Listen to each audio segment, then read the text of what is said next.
The next guy I'm introducing is probably our creative director, the creative spirit of our experience at MacArthur. Bill Celaya has done 2 videos that we've all seen, we've all enjoyed, that are massive amount of work created with the music, with the photographs, with the interviews of classmates. Bill's been just an important part of everything that we've ever done. I'd like to share a couple of stories just so we see a little of the personal side of who Bill is.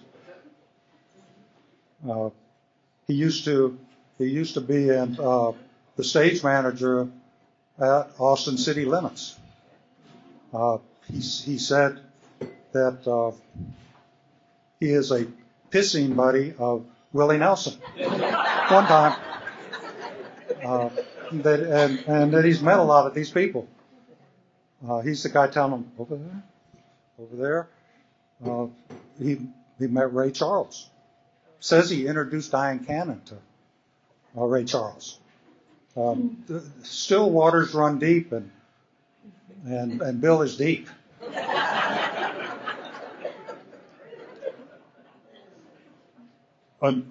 What legitimately he's done included the part of the recording. He was part of the recording team for the Happy Jazz Band that was broadcast over PBS and has been replayed many, many years. That show for PBS has now been archived at Stanford University. I mean, that's how good Bill Celaya is. I'd like to introduce him and turn tonight's program over to him.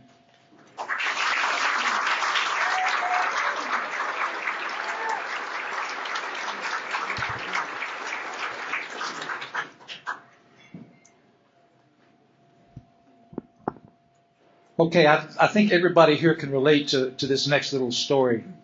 Follow me. They're these 2 middle-aged couples, maybe 67, 68 years old. They're having a little dinner party at one of the houses. And the wives are in the kitchen, and they're getting the dinner working, and the husbands are out front having their cocktails. And the host husband, he says, "Oh, last week we had this terrific meal. We found this new restaurant. The food was fabulous. The service was impeccable. The ambiance was just amazing. It was just a great evening." And so the guest husband, he says, "Well, what's the name of this restaurant?" And the host husband,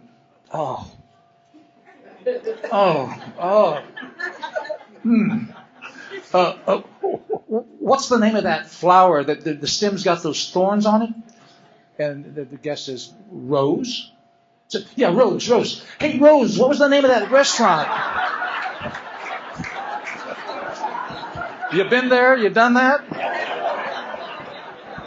You know, you're calling your child and you're using all the dogs' names.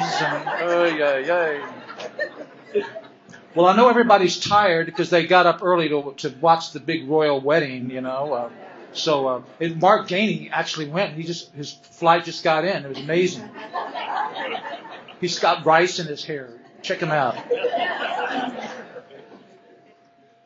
Remember this one? We are mighty, we are great. We're the class of 68.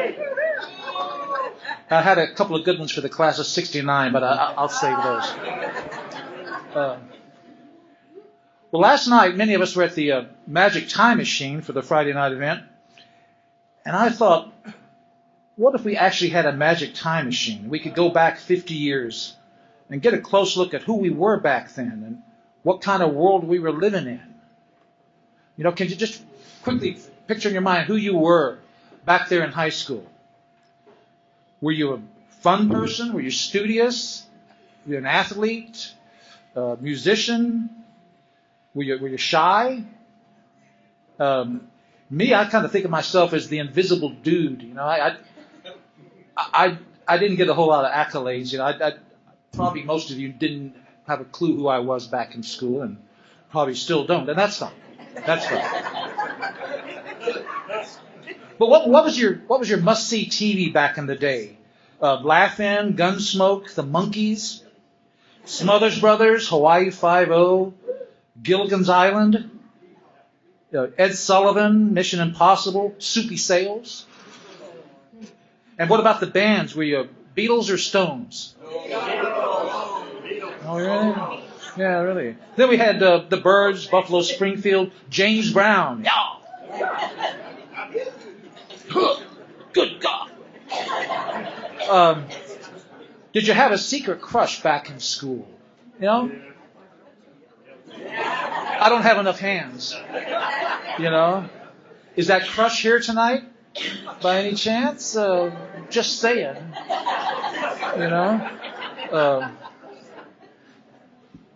But don't you wish you knew back then what you know now? You know, just a little bit. I mean, I could have been king, you know? But, and all those what ifs, you know? What if? You know, you can think of your life as being like a stew. You keep adding ingredients and you keep changing the flavor of it, and it gets richer with more and more ingredients. You know, your genetics, of course, plays a big part in who you are, but also the experiences you encounter, the things that come in and go out of your life make a big difference in shaping who you are. Now, you look at the generic person who grows up in this country. We all have very common experiences, like our family, our friends, our classmates, our college life, our spouse number 2, our spouse number 3. Anyone? Don't be fat. My older brother, he's gone through 4 marriages. So, you know, but your career, your children, those are things that most anybody from any generation are going to encounter. But we were born at a special time in life, in the world.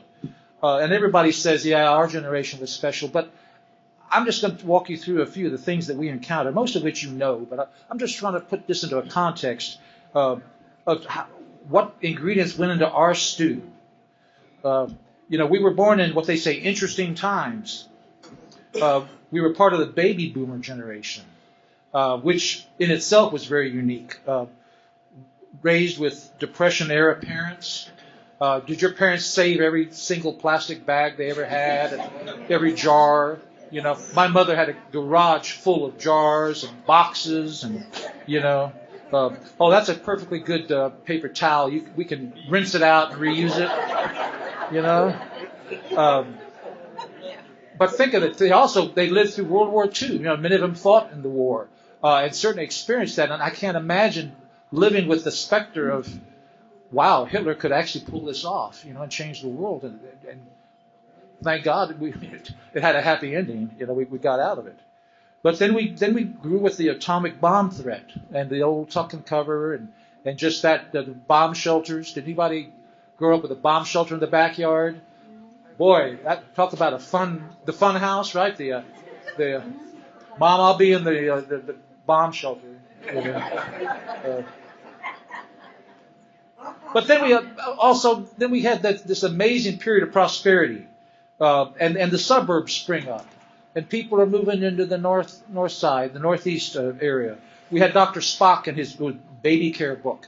Just what a world, you know. And the parents who had grown up during the Depression, they want their children to have everything and have all the best, for good or ill. That's what we've got, you know.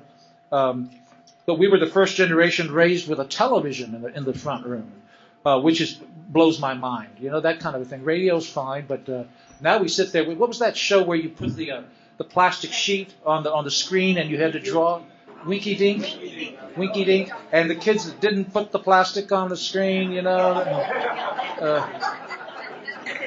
But then along comes this world of Disney, and wow, for 5, 6, 7, 8-year-old kids. Suddenly you've got, remember Spin and Marty? Remember that show? Of course, the Mickey Mouse Club, and then the Davy Crockett thing. I remember counting down the days to when the Davy Crockett show with Fess Parker was going to air. And how nuts is that for us kids who were living in the Alamo City, to have this big spotlight on Fess Parker playing Davy Crockett and swinging old Betsy at those incoming Mexican army, crazy stuff. And then remember, half the shows on prime time are westerns. Boy, I sit and start naming them. Bonanza and Gunsmoke and Have Gun Will Travel and Paladin. On and on. Every night there was Sugarfoot. Is that Sugar? Wagon Train. Yeah, I'd watch that religiously. Then along comes the space program. Now you talk about blowing minds. We're going to go to the moon. And then you're watching, the Mercury program. Mercury, single guys going up and down. Gemini, two guys. Then Apollo. And with increasing frequency, you're watching this stuff on TV. Walter Cronkite calling the launch. And then they're broadcasting back, video. I was a bit of a wonk about that stuff, and I just loved it. I ended up meeting John Glenn, and I met a couple of the guys that walked on the moon, and my knees were shaking. I was just like, "Wow, you guys are rock stars!" It was a big deal going to the moon. Geez, but rock and roll really starts to change things, and for the first time, now we're starting to develop biculture. We had all grown up listening to our parents' music and watching our parents' TV and our sensibilities about the movies. And suddenly there's a split coming along. I remember being in the car and You Ain't Nothing But a Hound Dog came on. And my parents were like, you don't want to listen to that stuff. You don't want that Elvis thing, And I said, hell yeah. What's the deal? Here come the Beatles. And that was just the explosion. That was just like... the Technicolor, door opens, and the whole British invasion really changed the world. Bob Dylan shows up, and he's writing sermons in his songs. It's just a whole new world that our parents never could fathom. And of course, the best music. David named a lot of that. That I don't care what people say. I think that was the best music that's come along in 50 years, And then here comes James Bond, James friggin' Bond, Just this time last week, in fact, literally this time last Saturday evening, I was watching Dr. No for the umpteenth time, Wow. But I think I would wager a bet that for most of you people, Goldfinger was your gateway drug. Probably the first James Bond, right? And that was also for me. I've got a sentimental, place in my heart for that. My first date was to go see Goldfinger. My brother had to drive us because we weren't old enough, and the date was with Becky Bailey. And I don't think she's here, but that lasted for a short period. I quickly proved I was not cut out to treat women with dignity, but I'd like to say 54 years later, I finally figured out, but that would be a lie, So think of the role model that James Bond suddenly here comes along, and these pimply faced, squeaky adolescent boys. That's a role model now. I'm going to be as suave as James Bond. Talk about impossible role models. And I started thinking, did women have something like that? A Brigitte Bardot or Julie Andrews, Doris Day, Barbarella.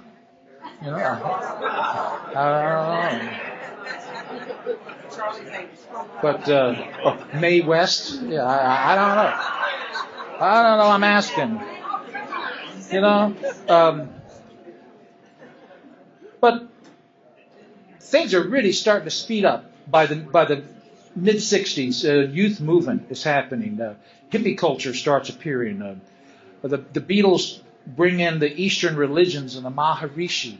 And suddenly, I can smell the incense. Just that whole that spice that's thrown into the stew.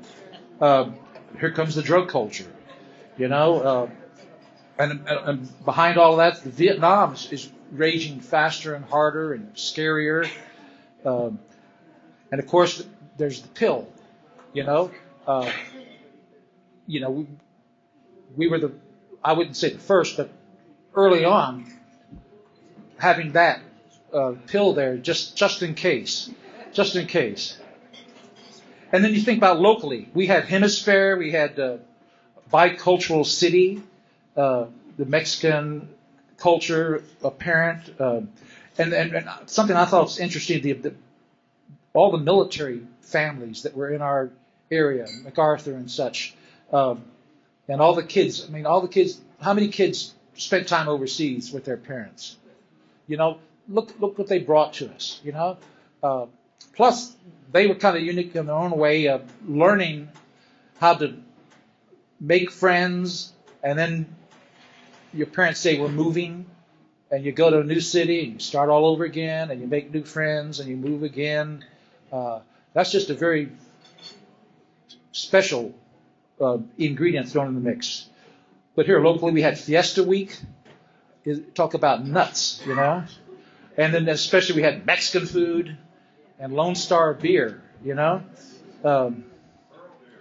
Pearl. But the peak of the 60s was the year 1968. And here we are at ground zero for that as we're approaching our senior year in high school. And if you've noticed, there's been a lot written and a lot of TV, CNN and others, having their specials about the year the 50th anniversary of 1968. And back in January, as the year kicked off, Time magazine had a special issue about the year 1968. And John Meacham wrote, "We have embarked on the 50th anniversary of the year that stands with 1776, with 1861 and 1941, as points in time when everything in American history changed. As with the Declaration of Independence, the firing of Fort Sumter, and the attack on Pearl Harbor, the events of 1968 were intensely dramatic and lastingly consequential. From the assassination of Martin Luther King in April and of Robert Kennedy in June, to the violence of the Democratic National Convention in August, to the election of Richard Nixon in November, we live even now in the long shadow of the cascading crises of that year." And I think a lot of our politics is still an echo of that chasm that was beginning back in that era. Now, let's remember the spring and summer of our senior year, how tumultuous that was. If anybody was paying attention, watching the news or reading the paper or Time magazine, Tet Offensive in January, things ratchet up, and suddenly America has 550,000 troops in Vietnam. Now that's a war. And we watch the coverage every night on TV. You'd be eating dinner, and there's cameramen running around in the jungle capturing these firefights. It's unbelievable. You don't see that anymore. But we also saw the protests, the marches in Paris, and London, and New York, and cities across the country.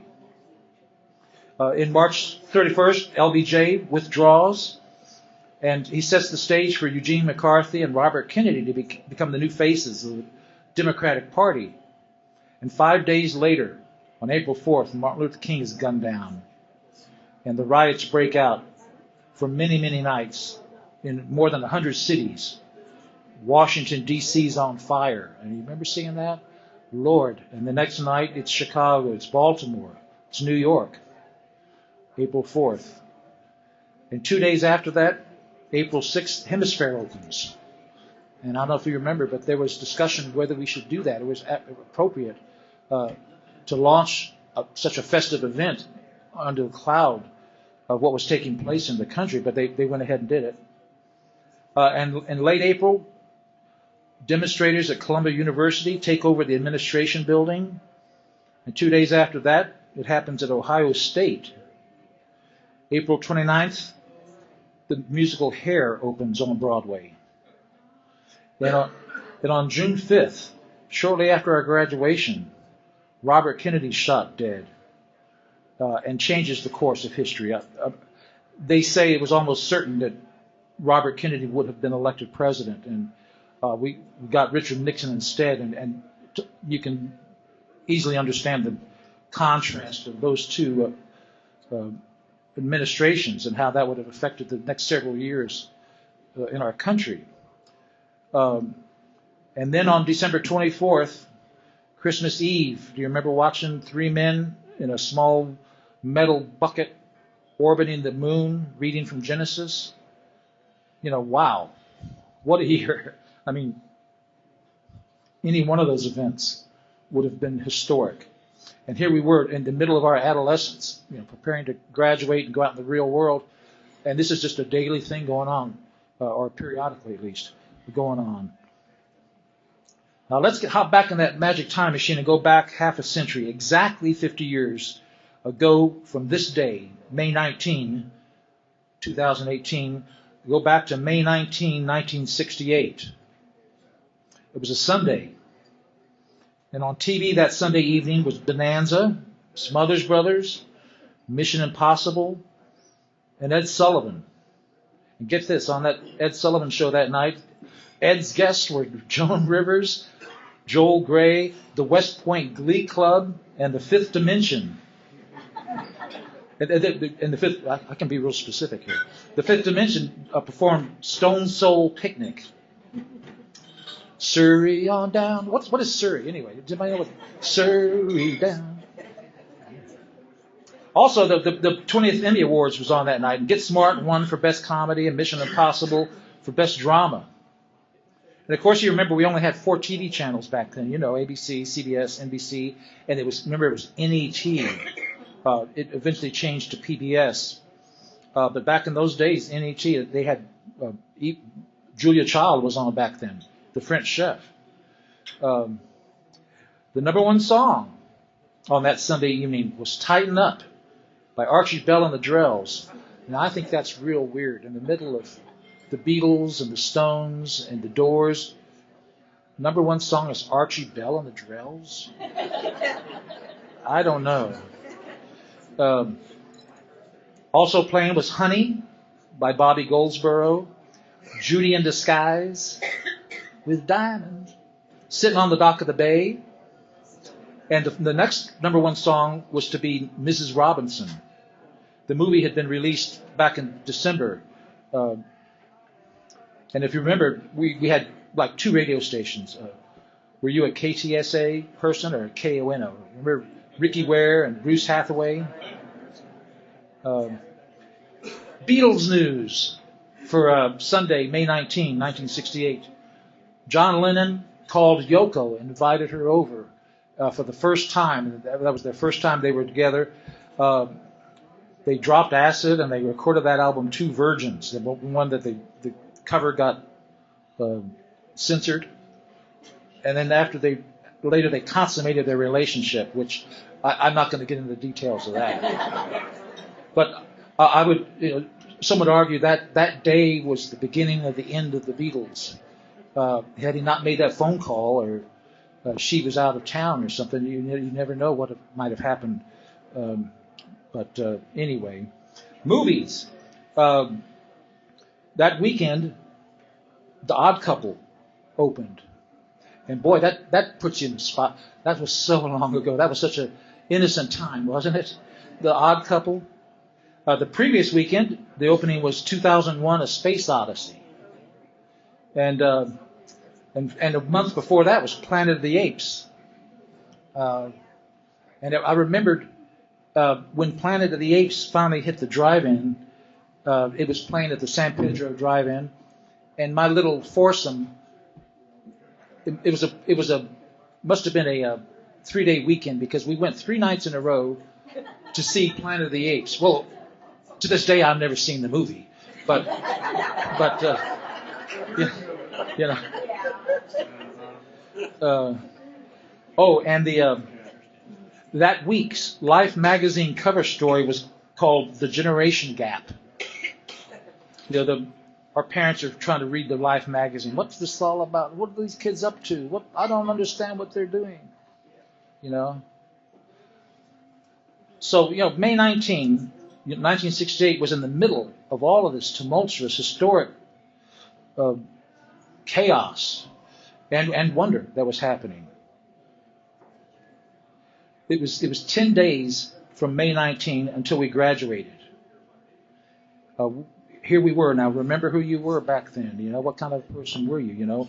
But I think we were all, like little birdies, we're perched on the edge of the nest, ready to jump off and test our wings. Some of us would discover we weren't quite ready yet and had a few learning experiences. And some flew all right, but they flew too close to the sun and crashed and burned, you know. But most of us would fly fine and begin on our little journey of life. Now, since that period, we finally got our men onto the moon, walking on the moon. That same summer was Woodstock, early 70s, Watergate. In the 80s, the outbreak of AIDS, which pretty much threw cold water on the whole sexual revolution. By the late 80s, we saw the fall of communism. And then here comes cable TV. Talk about a big change from 4 channels, you know. Then home computers, email, YouTube, Facebook, Netflix, and cell phones. You know, how did we ever live without cell phones and Google, you know? And then all of our own personal events that happened as well. But you know, think about it. With all the unexpected, the glorious moments, the deep sorrows, as Jerry Garcia would say, what a long, strange trip it's been. And I think, I like the movie, and I think most of us can relate to Forrest Gump. Just the things that he saw, you know, we were there. We'd been there and done that. I didn't play ping pong against the Chinese, but, you know, there was a lot there. So I say let's lift a toast and celebrate who we are and how great a life we've lived.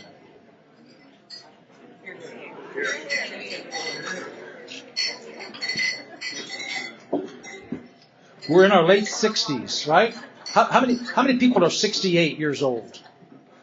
You know, the class of 1968, and you're 68. Is that a coincidence? And you figure out, is there any other year that they could say that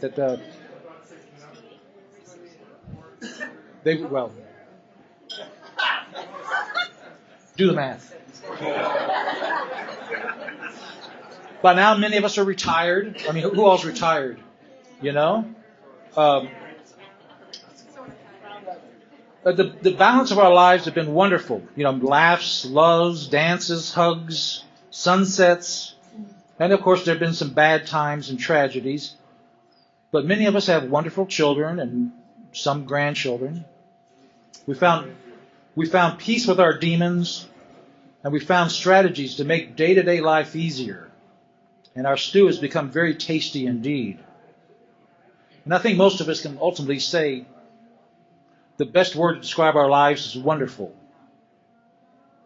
Now look around the room. Will we ever meet again? Will there be more reunions? Is 50 the end of the road or what? We'll talk about that. But look at the people around you. It's quite certain that there are many people here tonight you'll never see again, you know, for whatever reason.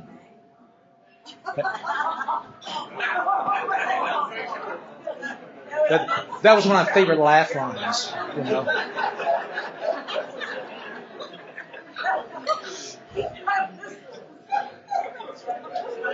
Now, I would invite you to visit the board, the people who have passed on, and we should keep them in our memories. There's some great people on that board. So I would ask that for the rest of this evening, you take a moment to give your special friends a big hug and say a kind word to everyone you speak to, because you just don't know who you'll never see again, right? That applies to everybody.